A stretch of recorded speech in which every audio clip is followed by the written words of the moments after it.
Добро вечер и добре дојдовте во уште едно издание на емисијата 360 степени на Алсат. Во нашиот фокус вечерва се теми од образованието. Прво, скандалозниот учебник по граѓанско образование за 8 одделение, кој е полн со спорни дефиниции за лојални граѓани, што и се подчинуваат на моќта и авторитетот на власта, наместо да зборува за граѓанска партиципација и демократичност. Истражувањето на 360 степени откри дека на ова исто трио автори, ова им е втор спорен учебник, ќе ви го пренесеме ставот и на надлежната педагошка служба. Втората тема на која ќе посветиме поголем дел од вечерашнава емисија се новите наставни програми по математика и природни науки за учениците од прво до трето одделение, воведени според препораките на Меѓународниот центар за наставни програми на Кембридж. Колку ова, како што ја нарекува Министерството за образование, најголема досега реформа во македонскиот образовен систем во основното образование беше добро подготвена и имали кои се предизвиците со кои се соочуваат наставниците и учениците во изминатите 2 месеца од незиното спроведување.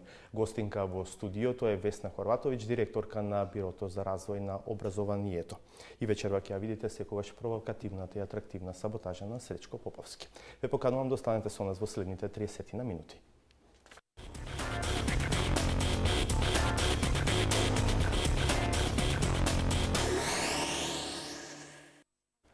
Четврта генерација осмоодделенци во Македонија учат дека лојалните граѓани ги почитуваат оние што се на власт. Ова е само една од спорните дефиниции во учебникот по граѓанско образование, кој деновиве покрена лавина реакции во јавноста. Но и покрај констатациите дека содржината е скандалозна, засега нема соодветна реакција од надлежните. За скандалот да биде уште поголем, на истите автори втор пат им се случува да имаат спорен учебник од истата област, па прашањето е како може автори чии учебник за граѓанска култура поради слични проблеми бил повлечен пред неколку години да добијат шанса да прават нов учебник од истата област и тој да биде одобрен за употреба. Владимир Мирчевски.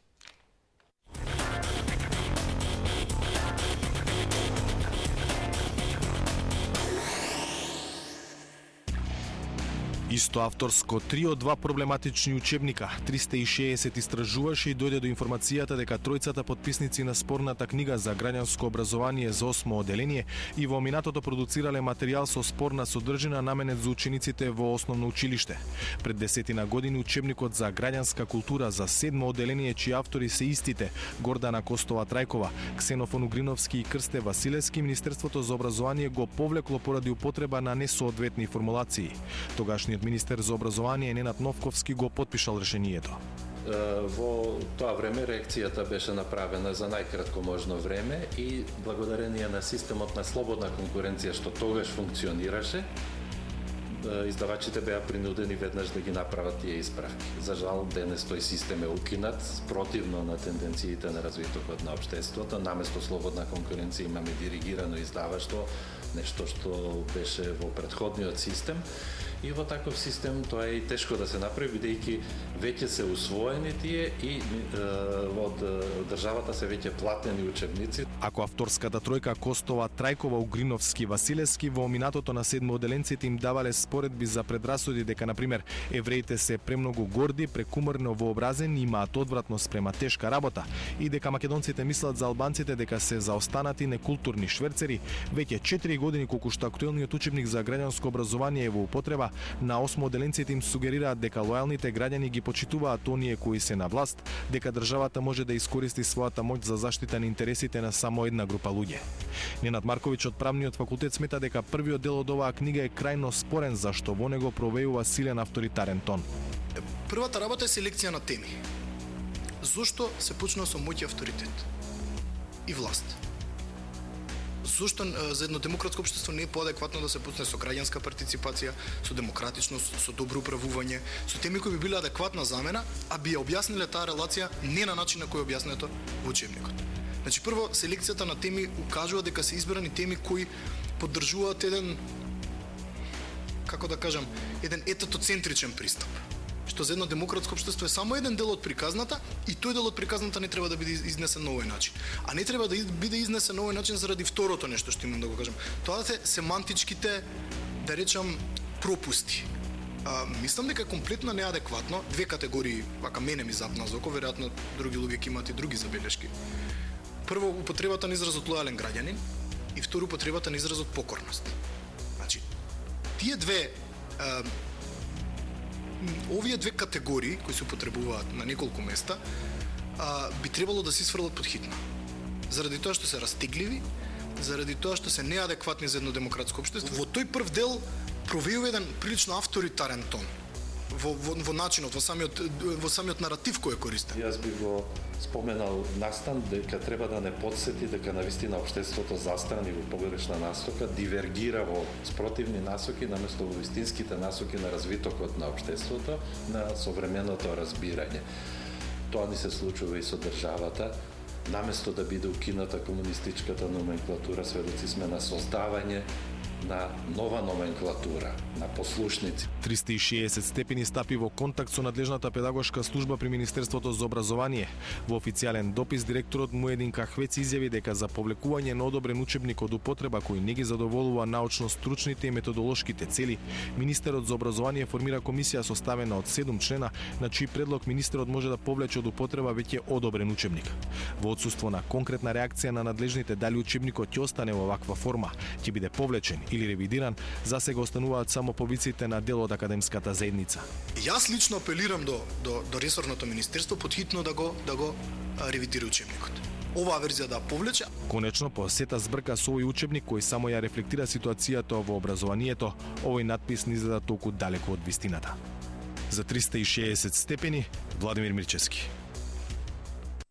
Во студиото е госпоѓа Весна Хорватовиќ, директорка на Бирото за развој на образованието, кое функционира во рамките на Министерството за образование. Добро вечер, благодарам што прифативте да бидете гости. Предпоставувам дека вашата цел е одличните ученици да не бегаат од Македонија, да ги задржите овде. Какви се вашите ингеренции во делот на овој учебник за граѓанско образование? Најнапред добро вечер за сите гледачи на телевизија Алсат.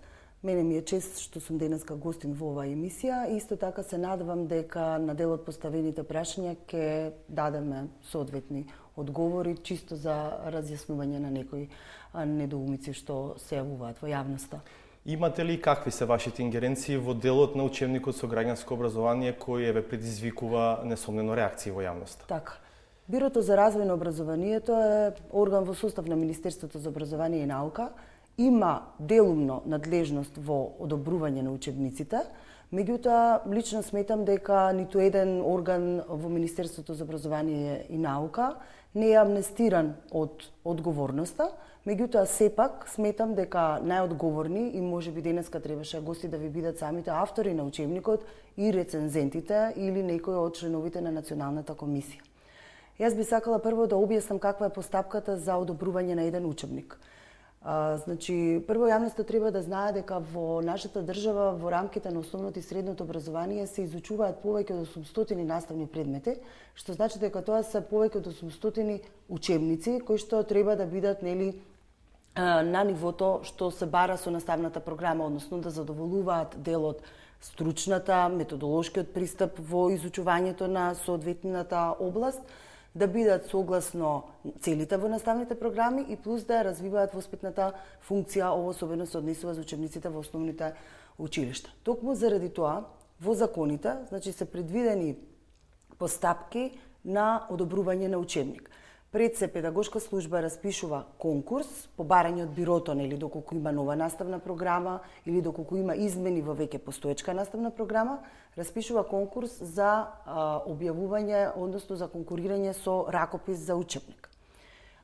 Таму точно е наведено во законот кој се може да се јави како автор на учебник и пред се мисли на луѓе со академски статус, значи доктори на науки, магистри, луѓе кои што работат во високообразовните институции. Понатака, кога веќе на конкурсот имаме пријавено ракопис за учебник, од страна на педагошката служба во соработка со Националната комисија се избираат тројца рецензенти, од кои што едниот задолжително од високото образование од областа, а двајца се наставници или од основно или од средно образование, во зависност од тоа учебникот дали е за основно или за средно образование. Сакам да посочам дека има два филтри предвидени со закон. Значи, првиот филтер е рецензентската комисија, која што дава издржана рецензија во однос на тоа што внатре го има, како точност, како научни факти, како правилна употреба на термини, како сообразено со возраста на децата, значи тоа што го има во учебникот треба да биде во согласност со годините на детето и оно што детето може да го поиме, и има мислење од Бирото за развој на образование кој што дава писмено известување за тоа колку учебникот е согласен и во согласност со целите од наставната програма. Понатака, Националната комисија има член известител кој што е од соодветната област. Значи, ако станува збор за учебник од природните науки, тоа е професор од факултетите каде што се изучуваат природните науки. Тој треба внимателно да ги прочита и рецензиите од рецензентската комисија и мислењето од бирото и да го елаборира пред другите 20 членови од Националната комисија, кои што исто така доаѓаат во најголем број од високообразовните институции, односно доаѓаат од факултетите. Врз основа на неговата елаборација донесуваат предлог до министерот за избор на соодветниот ракопис или за неизбор на соодветниот ракопис. Така на крај министерот и на крај врз основа на овие два поминати филтри на еден ракопис, министер донесува решение за употреба на учебникот. Да ја објасните оваа сложена процедура за да не биде јасно дека можеби легалната рамка е соодветно поставена, но очигледно е дека во оваа конкретна ситуација таа не била доволна за ваков учебник да се најде во употреба. Тоа што се случило? Каде затаила работата? Значи или можеби не се согласувате дека е спорен учебникот?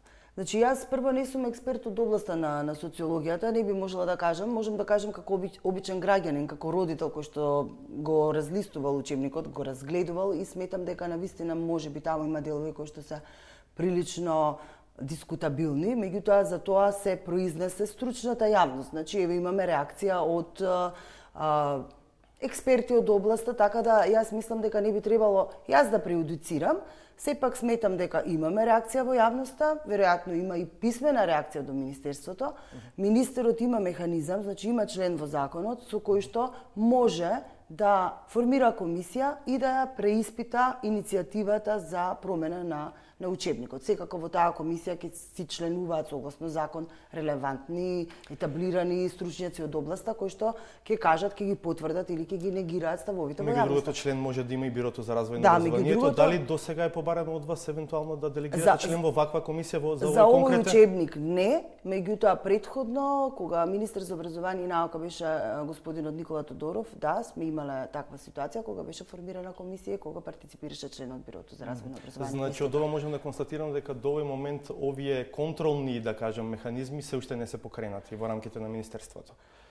Значи, јас не можам да зборам во име на министерот. Предпоставувам дека по реакцијата во јавноста овие контролни механизми министерството ќе ги употреби. Затоа што нам ни е целта да имаме квалитетно образование, да имаме квалитетни учебници, да имаме квалитетни наставни програми. И доколку се случило да покрај овие два филтри, значи јас повторно ќе повикам на стручната јавност. Значи јас ќе повикам одговор да ви дадат рецензентите на учебникот и одговор да дадат авторите на учебникот и одговор да дадат универзитетските професори кои што членуваат во Националната комисија, кои што се експерти од областа. Значи, повторно ќе потенцирам, Министерството, педагошката служба ги врши административните работи во тој дел. Токму заради тоа законодавецот предвидел стручњаци од областа да се произнесат од различните аспекти на она што се вика вреднување на учебник. Без намера да навредувам некако, ми се чини дека ставно збор за релативно анонимни и автори и рецензенти.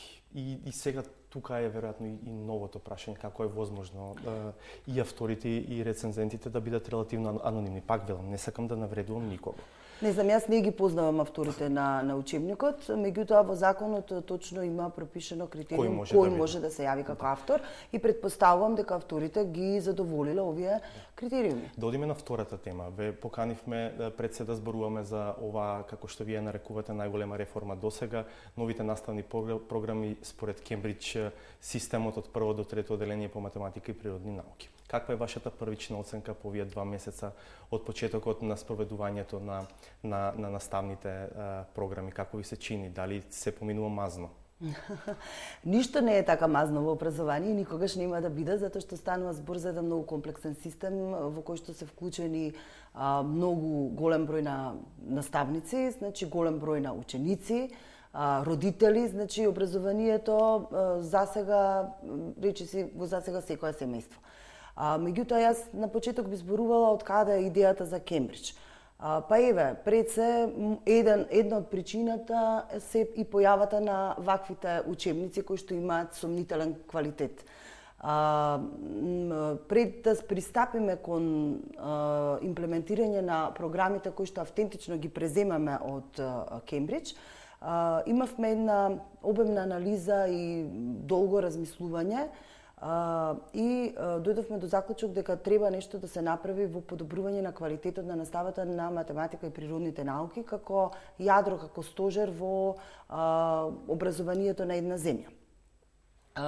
Имајќи ги предвид резултатите кои што ги имавме од меѓународните тестирања пред се од PISA тестирањето, каде што нашите ученици во делот на природните науки и математика не покажаа баш задоволителни резултати. Да кажеме дека последен пат таков тест е направен во 2000-те години и дека Македонија во конкуренција од околу 70 на земји е во последните 5 според резултатите. Во последните 5 во делот на математика, во делот на природните науки малку подобро, меѓутоа сепак не е тоа што ние сакаме да го имаме како знаење од нашите ученици.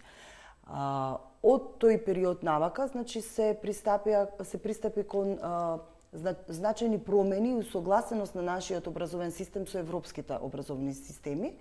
Во 2007 година стартувавме со комплетна реформа на основното образование, се воведе 9-литката, се променија сите наставни програми, вклучително нели и математика, се воведоа повеќе изборни предмети во функција нели на овие стожерни наставни предмети, се воведе државната матура, станавме лидер во регионот, првија воведовме, тоа е успешна реформа, функционира повеќе години.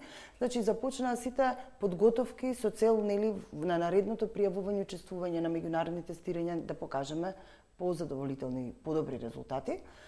И целиот проблем, значи комплексноста на понудата на ракописи за учебници, значи не дека Министерството не се обидуваше да го подигне квалитетот на ракописите на учебниците, меѓутоа понудата не соодветствуваше на барањата за квалитет во образованието.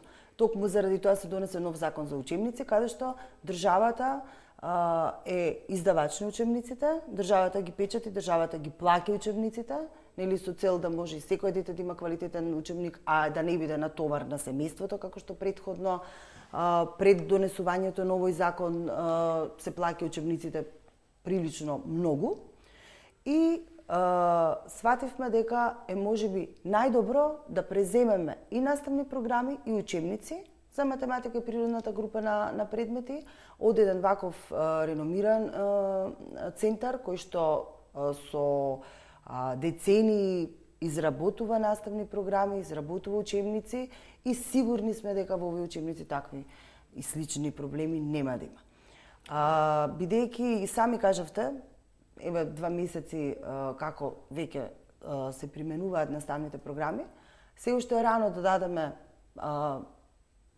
релевантни показатели како тоа тече како имплементирање. Ние сме постојано на терен. Еве веќе во понеделник во Македонија се представниците од Кембридж присутни. Одат на мониторинг во училиштата, 60 училишта основните се опфатени. Тоа се училишта и од рурална, и од градска средина, и со мешан етнички состав, значи сите видови на училишта. Доаѓаат колегите од Кембридж, следат часови, значи не ни е целта само да ги обучиме наставниците, да им дадеме програми и учебници, туку ни е целта и да им помогнеме советодавно и стручно тоа што го научиле да го применат на часот. Може ли да ви предложам да видиме што велат дел од наставниците и дел од родителите за тоа со какви предизвици се соочуваат, па ќе влеземе и во содржинска дебата. Именувај ги и напиши ги сите делови на раката. Вака гласи една од активностите за учениците во прво деление по Кембридж програмата, иако децата се уште не знаат ниту да читаат, камо ли да пишуваат. Но овој пример не е единствен за кој дел од наставниците и родителите и забележуваат на новата програма. Например, во еден од учебниците по математика, исто така за прво оделение се бара детето да ги напише бројките кои недостасуваат, иако децата до тој момент не знаат да ги пишуваат броевите. Слично, и во лекцијата за Венов диаграм се бара броевите од 1 до 10 да се поделат во две множества. Едното за бројки помали од 5, другото за поголеми од 5, а децата не знаат ниту да пишуваат, ниту да читаат. Учебникот за природни науки пак на едно место се бара децата да сортираат слики во 3 групи: живи суштества, нешта кои некогаш биле живи и нешта кои никогаш не биле живи. Понатаму се бара ученикот кој не знае да чита и пишува да наброи за што може да ги користи своите сетила, односно да ги продолжи речениците. Можам да помирисам, можам да почувствувам, можам да слушнам. Проблемите со кои се соочуваат наставниците и учениците со новата програма не се ограничени само на прводеленците. Оние кои сега се второ, исто така учат по Кембридж, иако минатата година учеле по стара програма. Според оделенскиот професор Маја Стефановска, наставниците и учениците се соочуваат со бројни предизвици. Во добар дел, токму поради разликите што се учело лани, а што оваа година. А првите впечатоци интересно. Меѓутоа, не идовме веднаш на пречки. Немаме ресурси, немаме соодветни услови за спроведување на таа програма. Книгите им се црно-бели, недоближени за нивната возраст и нивното признаење. Немаат вештини, способности да се вклопат во наставниот материјал кој се бара во второ и во трето деление. Значи, во прво работеле до 10, сега треба да работат до 100. Оние дечиња кои што се сега трето деление, тие до јуни работеле до 20, однеднаш треба да работат до 1000. А до лани работеле таа генерација трето оделение работеле до 100. Тоа е многу голем материјал кој се прескокнува на една година. Се бара дополнителни средства, например што се однесуваат до ресурси кои се природни, секој наставник учениците ќе донесат. Меѓутоа се бара уште материјал кој треба да се работи, а тоа изискува средства кои по непишано правило ги дава наставникот од својот джеб. Стефановска вели дека низините колеги од сите возрастни групи забележуваат на недостатокот на надгледни и дидактички средства. Клучно за програмата, вели и вклученоста на родителите, но од друга страна, мал број од нив имаат време да работат со своите деца. Позитивната страна во проектот ја гледа во рушењето на старата бариера на отпор кон училиштето како конзервативна средина. Децата, вели, се го учат преку игра, но и додава дека веројатно би било подобро да имало тест период и програмата да се воведувала етапно, односно да важи за прводеленците, а постарите да си го завршат образованието по старата програма. Што мислат родителите, побаравме по интернет форумите за семејство, родители и жени. На еден од попопуларните од овој вид, ringeraja.mk, можат да се прочитаат следниве мислења. Прво, мислам дека книгите се лошо преведени. Над некои прашања ние возрастните моравме да помислиме што бараат, што верувам дека е резултат на лош превод. Може би е подобро вака, иако мислам дека нашите деца се премногу мали за вакви задачи, па ние мака мачимо објаснувајќи и цртајќи им што треба да се направи. Мене лично книгите за прво оделение многу, ама навистина многу ми се допаѓаат. Не дека моето дете Ајнштајн, туку генерално децата што учеле во градинка се подготвени за оваа програма. Проблем имаат децата што биле чувани дома со баба и дедо. Мислам дека учебниците по природни науки и математика се убаво напишани и преведени. Го привлекуваат вниманието на децата, имаат слики и мене многу ми се допаднаа. Убава замисла, но како и секогаш лоша реализација. За ова треба наставник кој на овој начин ќе предава, ама тоа не се постигнува со едно неделен семинар во лето. Александар Димитриевски, 360 степени. Во студиото е Весна Хорватовиќ, директорка на Бирото за развој на образованието. Видовме и позитивни, негативни коментари. Сега ајде малку за нелогичностите. Од децата се бараат да извршуваат задачи за кои што не се подготвени. Еве за прво деленчињата, да речеме, тие не знаат да пишуваат, а се бараат таков тип на задачи од нив. Како го објаснувате тоа? Така, јас ќе се обидам да бидам што е можно пократка, за да можам да дадам повеќе објаснувања. Значи, кај нас учениците почнуваат од 6 години во училиште и кога се направи анализата, се види дека голем дел од децата не одат во градинка претходно. Значи, имаме еден добар процент на деца кои што доаѓаат од урбани средини, кои што оделе во градинка, ги имаат предходните знаења, социализирани се, меѓутоа имаме дел од децата кои што воопшто не оделе во градинка. Ама во градинка не се учи пишување и читање. Не се учи, меѓутоа тие се социализираат и кога веќе тој елемент го имаат во градинка поминато, имаат определени предзнаења, можат во прво оделение да стартуваат со изучување на букви. Меѓутоа, заради децата кои што, како што имаше коментар од родител, се чувани дома од баба и од дедо, поголемиот дел од децата, значи потребен е еден добар период за социализација. Што значи дека претходната програма, за да може да ги задоволи барањата и на едните и на другите деца, беше програма која што е насочена пред се со акцент на социализацијата на децата во училиштата. Чекајте, ама сега, социализација со барање децата да пишуваат нешто, нема врска. Мислам, ако јас добро логицирам. Не, вие добро логицирате, меѓутоа јас можеби треба малце поедноставно да ви објаснам. Децата, значи, што не оделе во градинка пред да тргнат во училиште, кога ќе дојдат во училиште, е потребно да бидат социализирани. И значи програмите што ги нудиме, без оглед дали се мајчин јазик, математика или така натака, меѓу другото имаат и воспитна компонента во основното училиште. Заради тоа во прво оделение е застапена подоминантно воспитната компонента, а делот на пишувањето беше оставен за второ оделение, за да може во меѓувреме да се работи на опфатот на децата во предучилишно воспитание, значи опфатот на децата во градинки, за да може програмата од прво оделение да биде насочена кон описменување на децата. Значи, опфатот на децата во градинка е предуслов за зголемување на критериумот на излезните резултати во програмите. Се требаше да имам статистиката тука која што ќе покажеше дека имаме мал број градинки, ти имаат мал капацитет, не можат сите деца да одат во градинки. Без да имате таа статистика, јас сега можам да кажам дека тоа е таква состојба, меѓутоа се работи максимално од страна на Министерството за труд и социјална политика и од страна на општините, за да биде опфатот на децата во градинки поголем. Да, и пак не знам сега дали сакам да го дадовме. објаснам за учебниците. Да. Значи, многу пати повеќето луѓе од Министерството во јавноста повторувам повторно, дека учебникот не е единствен и неприкосновен извор на знаење од кој што едно дете треба да учи. Овие учебници, особено од прво до трето оделение, се интерактивни, тие представуваат и работна тетрадка. Значи, детето таму може најчесто преку слики да се подсети на тоа што го работеле на часот и да вежба.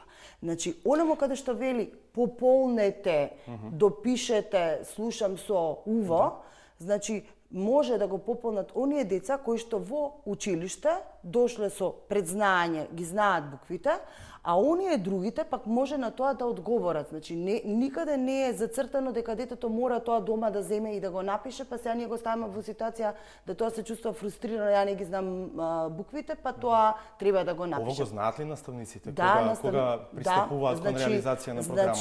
Значи, затоа што впечатокот е дека не е така. Знаете, ние прво си изнамачивме. Знаете како, може тоа е тоа впечаток на една определена група на наставници, индивидуално, значи исто како што имавме мислење од родители и позитивни и негативни, ние сите како граѓани имаме право на свој личен став. Меѓутоа, јас имам обврска да кажам како течеше и тече проектот со Кембридж. Значи, од подпишување на договорот со Кембридж, ние постојано и секоја активност ја работиме заеднички. Значи, се што е имплементирано, не е имплементирано без заедничка соработка и без заедничка дозвола. Не ги спорам добрите намери, само ова сега да ве прашам. Како во второ и во трето се го учат по Кембридж, а во прво и во второ учеле по стара програма? Со нив оди, предпоставувам, адаптацијата многу потешко. Значи, исто така, повторно сакам да кажам дека имплементирањето на од иста година на сите три програми, прво, второ и трето деление, не одеше непромислено, што би рекле, значи без анализа, туку заедно со колегите од Кембридж размислувавме дали да оди сукцесивно година по година, како што каже долинската наставничка, и тоа би траело 9 години, или во интерес на добивање на поквалитетни знаења, значи да не пропуштиме генерација на деца кои што би оделе со понеквалитетна настава, со понеквалитетни учебници, да се најдат механизми и начини како да се премости разликата помеѓу програмата по математика што постоела претходно од ова што сега се нуди за Кембридж. И во делот на обуките, кои што се искреирани во заедничка соработка на наставниците, и не е точно дека обуките биле само во лето неколку дена, туку тоа беше една континуирана обука, значи на обуките им се дава механизми како да работат со децата кои што се сега второ оделение, а кои што во прво оделение учеле помалку, а сега треба да учат повеќе во делот на броевите. Значи има дополнителен инструмент, шеми за работа, кои што ги прават колегите од Кембридж, каде што секој наставен час е разработен. И наставникот точно добива какви активности да применува, како да повторува, како да го премости периодот или она што беше конкретизирано дека учеле до 10, па сега треба да учат до 100, меѓутоа на јавноста треба да се објасни дека учењето до 10 и до 100 не е учење со математички операции, одземање, собирање и така натака, туку препознавање на бројките, броење или собирање со едноставни броеви 5, 10, 15. Имаме ограничено време и веќе го потрошивме, само кратко. Продолжува реформата, што се следните чекори во неколку реченици? Да, значи реформата Кембридж продолжува, ќе се спроведе во текот на овие 3 години. Сега сме пред потпишување на договор за наставните програми математика и природни науки од 4 до 6 оделение. Значи од наредната година одиме со ова трилетие, а таа година понатака го затвараме циклусот до 9 оделение, што значи дека ние за 3 години веќе ќе имаме во основното наставни програми и учебници од Кембридж, а во текот до крајот на месецот ќе имаме и првична евалуација на тоа како се спроведува Кембридж програмата и учебниците во училиштата. И само уште нешто сакам да кажам, да апелирам до училиштата. Значи, срамота е да се кажува во јавноста, ние немаме дидактички средства. Дидактичките средства се со символични цени, станува збор за хартија, станува збор за селотейп, станува збор за ножички, станува збор за боички, и не може постојано да се очекува нашето министерство да ги обезбедува средствата и за ваквите материјали. Дел од наставниците се велат дека тоа на нивен личен товар Тоа не треба да биде товар на наставниците и не треба да биде товар на родителите. Значи, тоа е работа што треба училиштето да се обезбеди, зашто училиштата имаат буџет. Мислам, тоа е исто како во јавноста да каже училиштето, ние не работиме, немаме креди.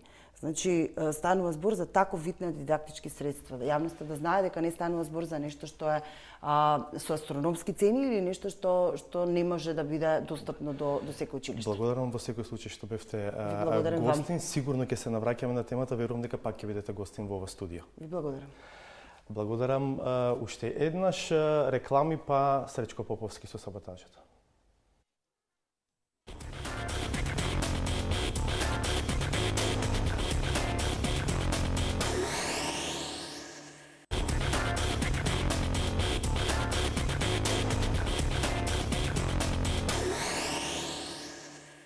Во 360 степени нашата редовна содржина, коментарот на Сречко Поповски.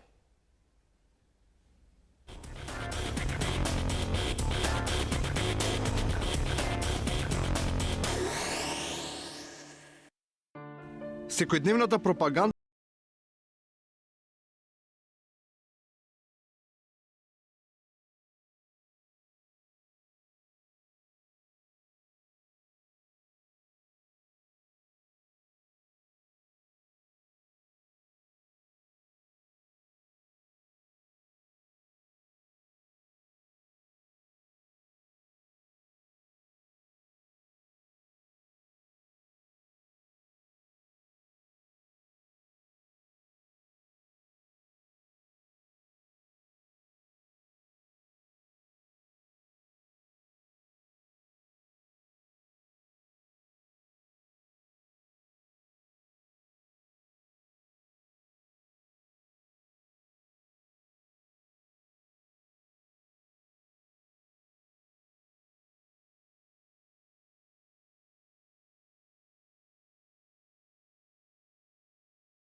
добивањето на интегрирана еколошка дозвола. Кога ќе истече рокот, тогаш секако ќе има дефинитивен став. Наспроти еколошкиот и сите други цајтноти во кои западнавме, се има време за диктирање тема која поради минатиот опит на јавноста и заличи на езоповата приказна за овчарчето и волкот. Единственото нешто што звучи заканувачки е најавата на опозицијата дека најверојатно ќе го извадат осигурувачот од бомбата за која подолго време тврдат дека имаат враце. Следи еден период кој што сум убеден дека ќе донесе на политичката сцена многу интересни моменти кај што граѓаните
понеделникот 22:30. Пријатно.